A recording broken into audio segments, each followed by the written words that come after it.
Kidmissing TV. Thank you for joining me. Before I get into this case, this case is replacing another case this month because the video disappeared. So if my cases are a little out of order according to what I say on the videos, that's why. Because one of my cases disappeared. The paperwork, the video, everything, and I don't understand where it went. So, I put together another case.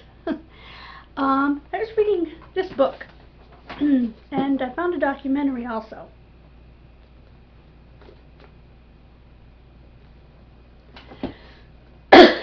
We'll get more into that book in a minute.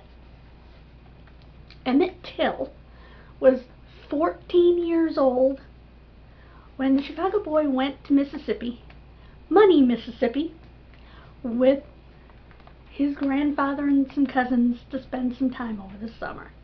It was August 28th, 1955. About 3 days before, so about the 25th, he and his cousins went into a local store. He handed the lady the money.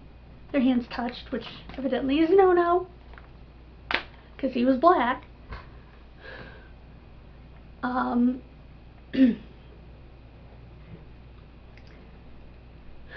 They went outside, and the lady went outside. They say he whistled at her. Stories vary whether he did or not. And she was leaning into her car. They thought she was getting a gun. And they ran. About 3 days later, in the middle of the night, the woman's husband and brother-in-law, along with a black boy who was forced, came to Emmett's grandfather's home and demanded their way in, wanted Emmett. He said, "I'll put him on a train tomorrow back to Chicago." He said, "No, we want him. We're going to whip him and we'll send him back to you." Well, they were smart enough to know that that wasn't the case, but they had a gun pointed at them, so there was no choice. So they went through the bedrooms, even though they were trying to sneak Emmett out the back door to get him on a train before they could get him. They got into the bedroom where he was, and they grabbed him. They took him out. They made the other black boy hold him in the back of the truck. They took him somewhere. Their names were J.W. Millman and Mr. Bryant. I can't remember his first name. Not that he deserves it. And it was his wife, Carolyn Bryant, who made the initial allegations of impropriety on Emmett's part, which were untrue, which she states in this book were not true.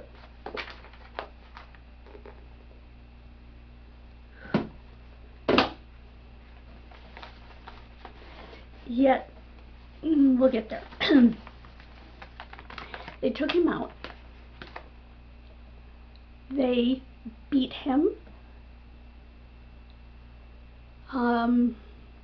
presumably with objects. They beat him so badly they knocked all but 2 of his teeth out. They cut out his tongue. Well, part of it, like, yanked it out. It's hard to explain, but nor do I want to. They beat his face so badly that one of his eyes was sitting here, according to his mother, and the other one was completely gone. His mother said she looked to find his ear. It wasn't there, and she could see daylight out the other side of his head from where they had shot him. That must have been freaking major close range. They also had taken an axe and gone down this way, down his head, through his head.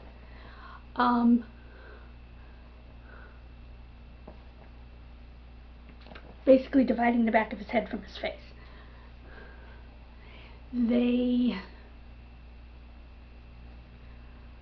just destroyed this young man's face.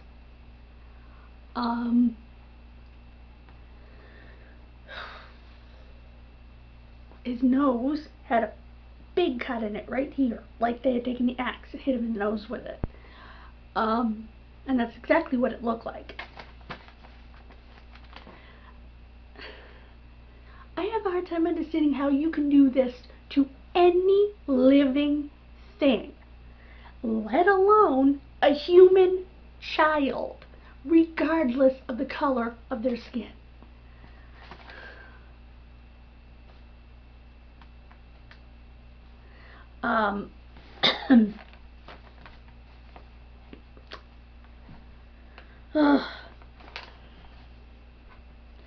So, the two men were arrested and charged, but an all-white jury in Mississippi found them not guilty. Yeah, you heard that right. Not guilty. I don't even know how... In 2017,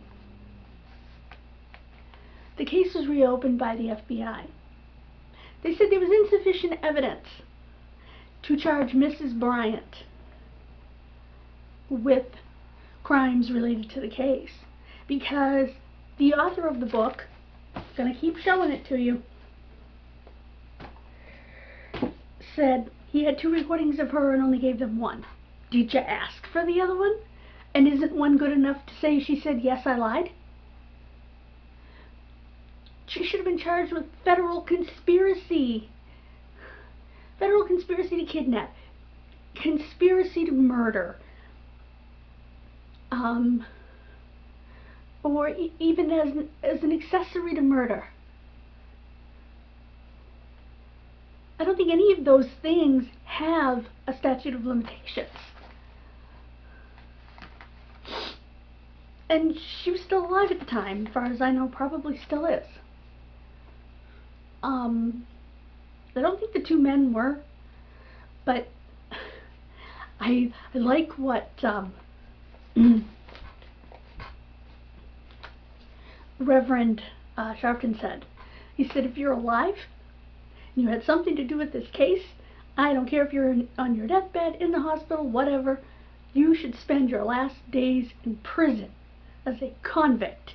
And I could not agree more with Reverend Sharpton than with those sentiments. Also,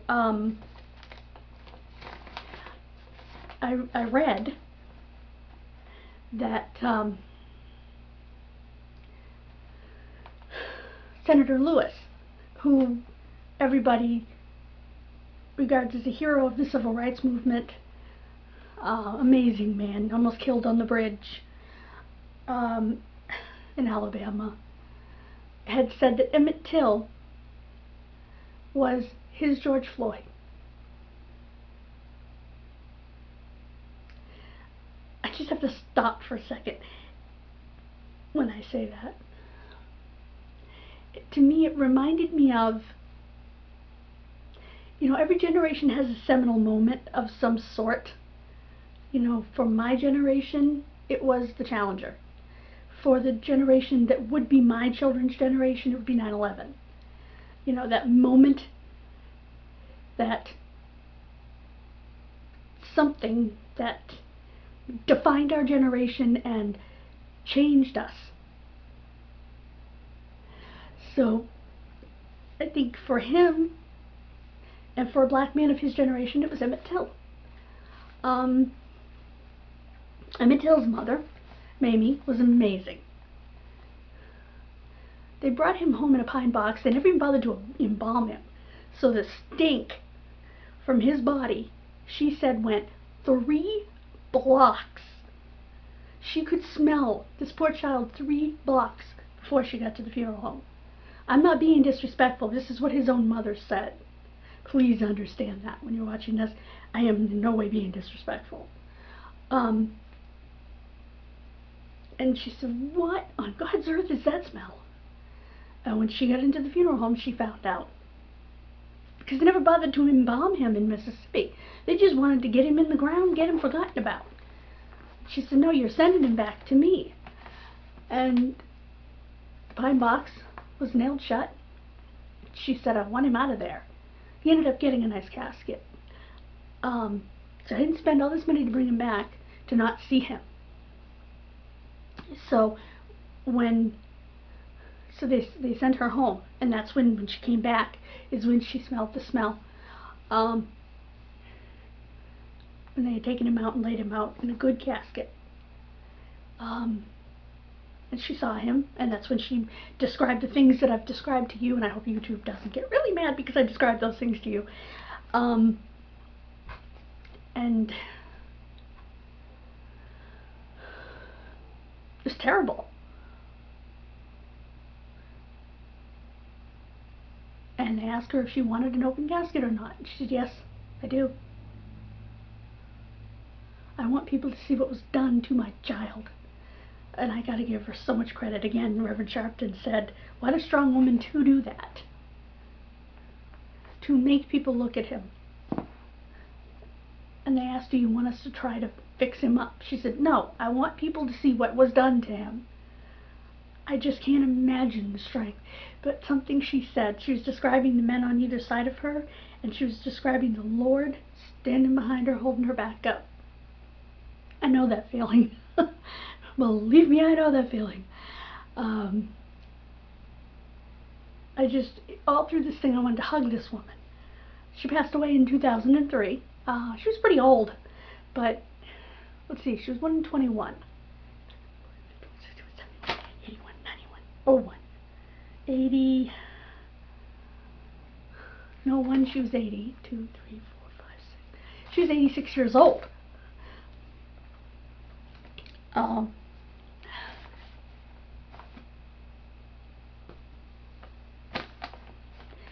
Emmett was born in 1941. So today, Emmett would be 81 years old. So his mother was pretty young when he was born.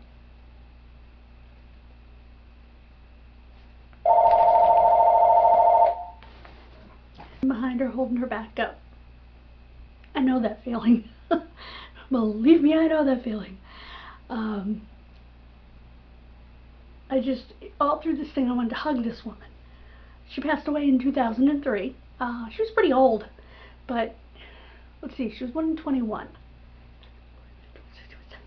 81, 91, 01, 80, no, one, she was 80, 2, 3, 4, 5, 6. She was 86 years old.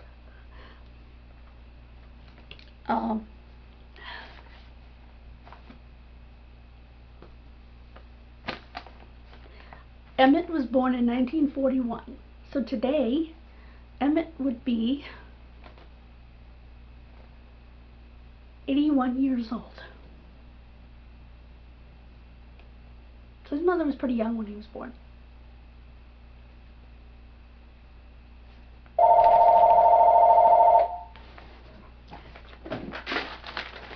Hello? Hello? No, you have the wrong number. Yeah. I will edit that out. Somebody looking for Randall? Yeah.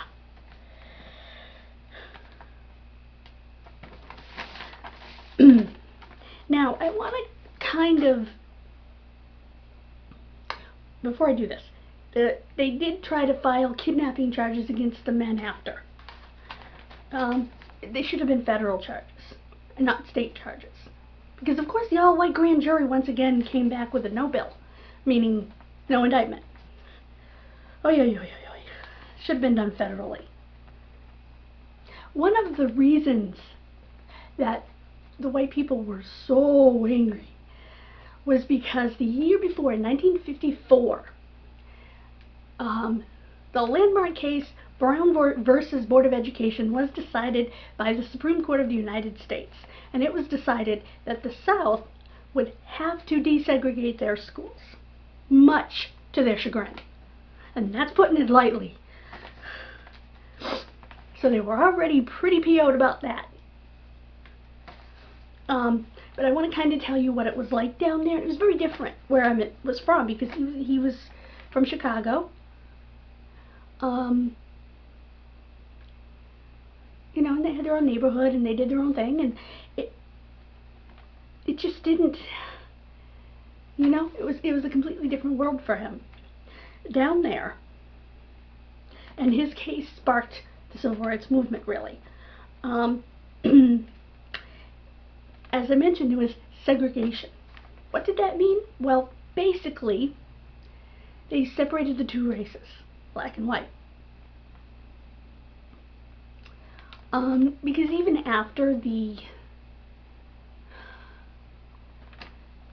slaves were freed and stuff, it was still, a black person was 2/3 of a person or something like that. It was absurd. They were freaking human being that bleeds red blood and breathes oxygen. Just like you, just like me. You know? I just sunburn. They don't. You know, I mean, who cares? I don't care what color you are. If you treat me with respect, I will treat you with respect.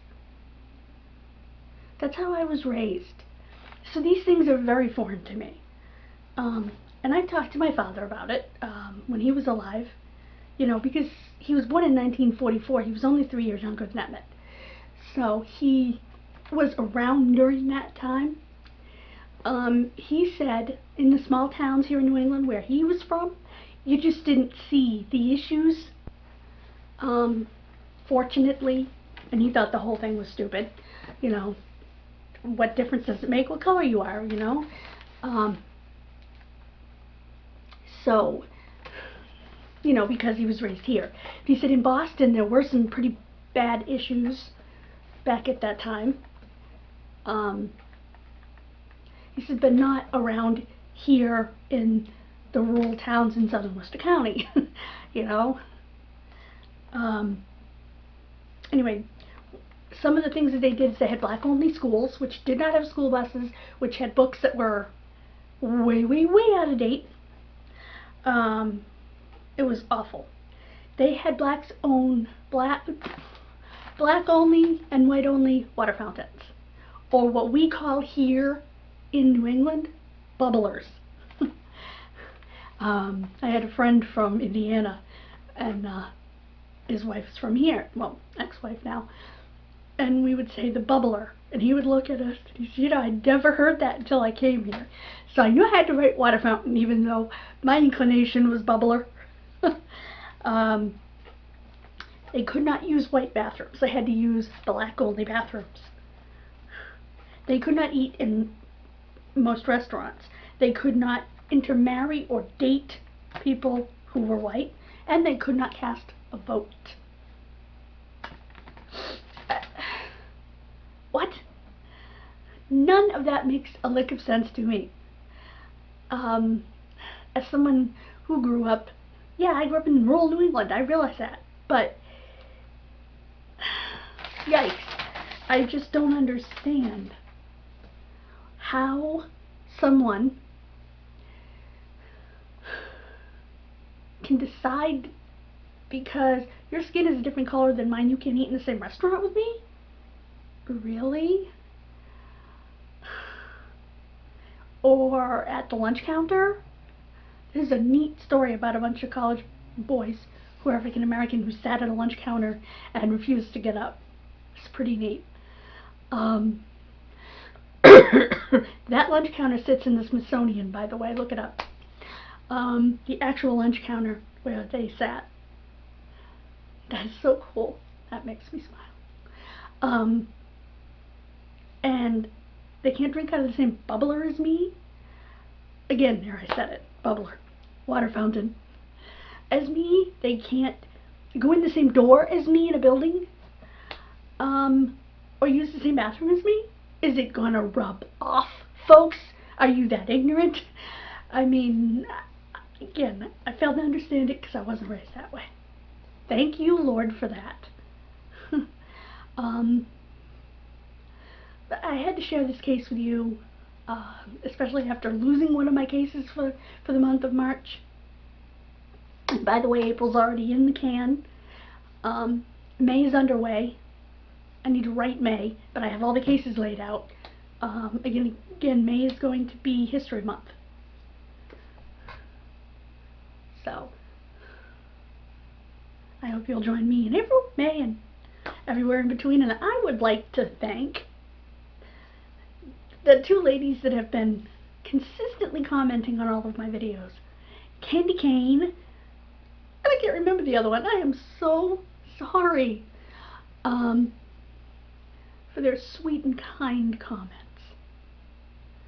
And if I say something wrong, again, tell me that I said something wrong, but tell me what I said.